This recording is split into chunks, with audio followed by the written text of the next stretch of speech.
You know, most people don't really think about health actively. I mean, people are concerned about their health. There's no question about that.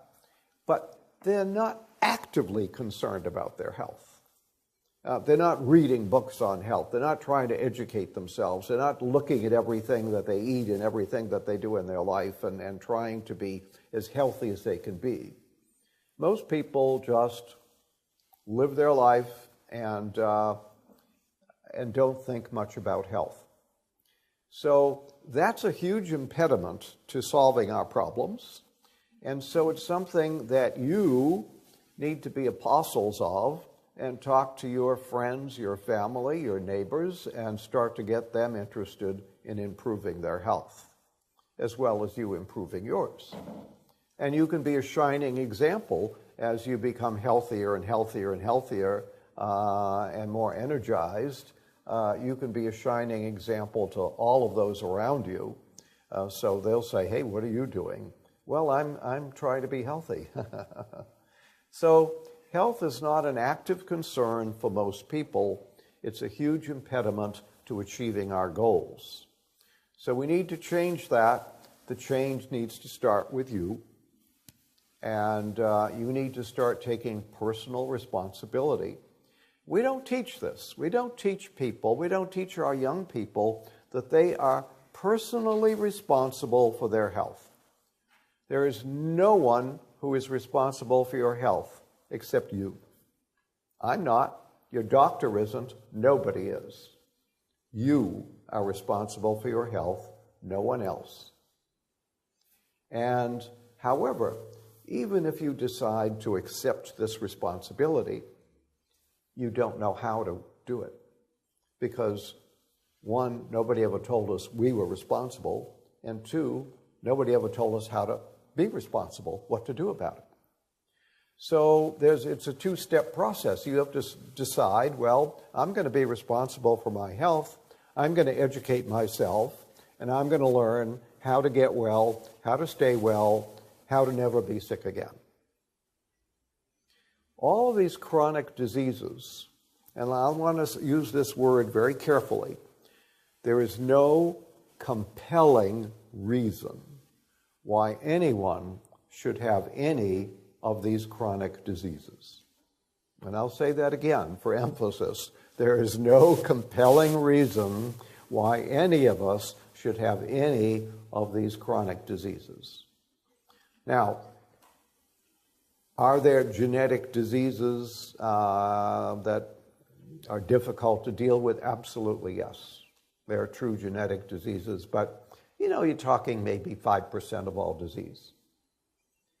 The other 95%, you're responsible for.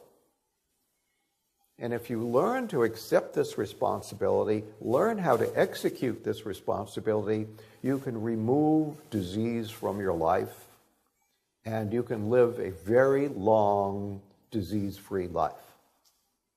Now, I used to be like an ordinary person. I lived an ordinary life. In fact, I probably ate a better diet than most people, and I probably avoided toxins, and I probably did better than most people. And yet, at age 46, I was crashing.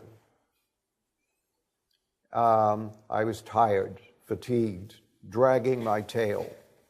I went to my doctor and told my doctor, boy, I'm really tired. I just don't have any energy. And the doctor did thousands and thousands of dollars worth of testing. And I came back for the next meeting, and the doctor said, you're in perfect health. I said, Doc, if I'm in perfect health, how come I feel this way? And he said, you're getting older.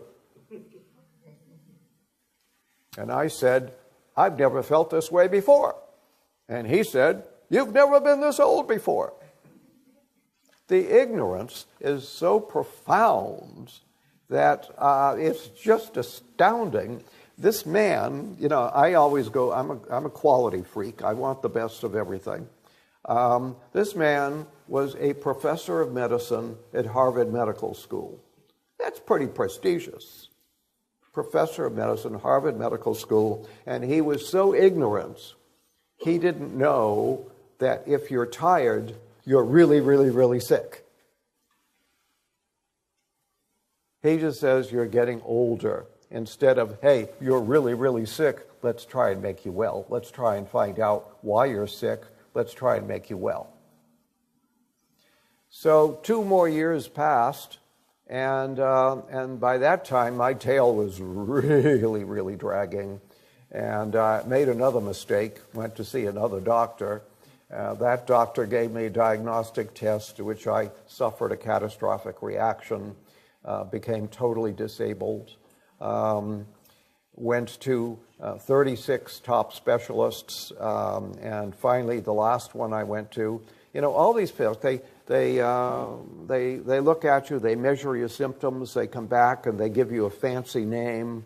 You tell them in English what you're experiencing, and they come back with a Latin, which is the same thing you just told them in English, and for that they send you a bill. So I went to these 36 top specialists, and all they did was send a bill and come up with fancy Latin names for what I told them in English. And the last one finally said, "Hoo boy, I can help you, take this drug." And I took the drug poisoned my liver died, and my death was a medical certainty.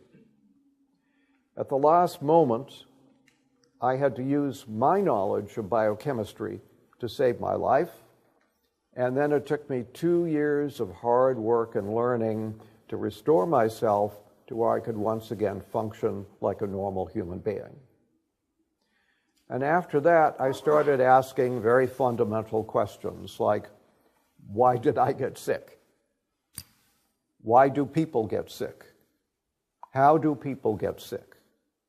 How do you take a healthy person and make them a sick person? If they have a sick person, how do you make them a healthy person? I started to get answers to these questions, and the answers were so profound, they just blew me away. And about 6 months into this, I realized that what we call modern medicine is essentially unscientific nonsense and worthless. It doesn't work, it's very expensive, it's very dangerous, and it's already on the way out. And the faster it goes, the better off we're all going to be, because it's basically nonsense. So anyway, I started thinking about, well, if medicine doesn't work, what does work? And I started thinking, well, I cured myself. Anybody, I'm a highly trained scientist, and I was able to use my scientific training to help myself and to heal myself. But I thought about it, I said, what if somebody else was in the same position I was in? What would have happened to them? Well, my death was a medical certainty. You can be certain that other person would have died. So I started thinking, how do I take what I've learned and bring it to others? And I've been doing that now for a few decades, and I've written 5 books on the subject, and they're all cutting-edge books. And what I've done is I've simplified things. You see, if we look at human health, it's infinitely complex, infinitely complex. According to the World Health Organization, there's over 12,500 diseases. Well, name somebody who can cope with over 12,000 diseases. Nobody can do this, nobody. So if you want to help people, if you want ordinary people like yourselves to be able to take charge of their health, and you have something infinitely complex with thousands and thousands of diseases, what do? The answer is you have to simplify. And so what I've done is I've taken all this complexity and I've cut through the mystery and I've simplified health and disease so that anybody can do it. Anybody can do it. I teach this to 10-year-olds. People all over the world have bought my books with terminal illnesses. I wrote a book on how to cure cancer. People around the world with terminal cancer buy that book, costs $15. They go home, they cure their cancer. And it's happened all the time. People keep coming up to me, thank you, thank you, thank you. I was here a couple of years ago, and a guy came up to me, and he said, thank you, thank you, thank you, God bless you, God bless you. He said, I had terminal melanoma. I had 26 rapidly growing tumors all over my body. The doctors at Stanford told me nothing could be done. I bought your book. I'm totally cancer-free. So you see, when you empower people with simplicity, they can handle it and they can do miracles for themselves. I had another lady come up to me, and she came up to the podium like this, and she was saying, look, look, look, look, look, look, look. And she got up to the podium and she said, look at my hands, look at my hands. She said, I had rheumatoid arthritis and I was crippled, and you cured me. I didn't do anything. She cured herself. All you have to do is learn a very simple system, which I call the Beyond Health model, which we teach to children. And if you learn this model, the power is so awesome, you can do almost anything. So, and this power is available to you if you're willing to accept the responsibility to learn how to do it. So, what I've done is made a simple system in which there is only one disease. So now we don't have to worry about thousands of diseases. There's only one disease.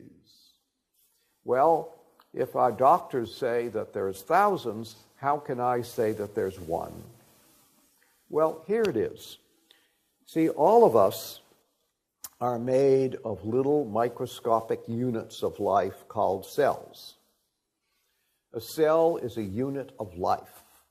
A bacterium is a single-cell organism. It's a unit of life. Algae is a single-cell organism. It's a unit of life. All of us started life as one single cell in our mother. So we started life as a single-cell organism.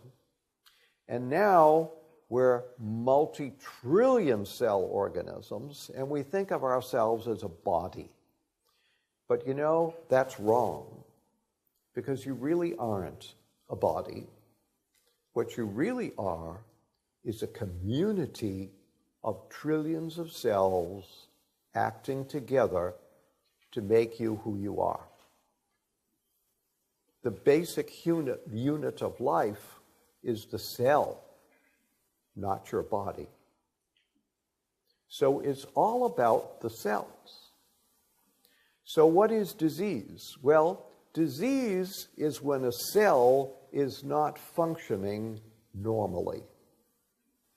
When a cell is malfunctioning. Now, when you were one single cell in your mother, if that cell was malfunctioning, you were sick. And it's the same thing today. When you have cells that are malfunctioning, you're sick. And the more cells that you have that are malfunctioning, the sicker you are. So, disease is a malfunctioning cell. And there's only one disease, a malfunctioning cell. Now, so all the other diseases simply don't exist. Cancer doesn't exist. Arthritis doesn't exist. Diabetes doesn't exist. None of them exist. Now, it's okay for you to use those words in conversation for conversational purposes. It's okay to say, little Johnny has a cold, because that can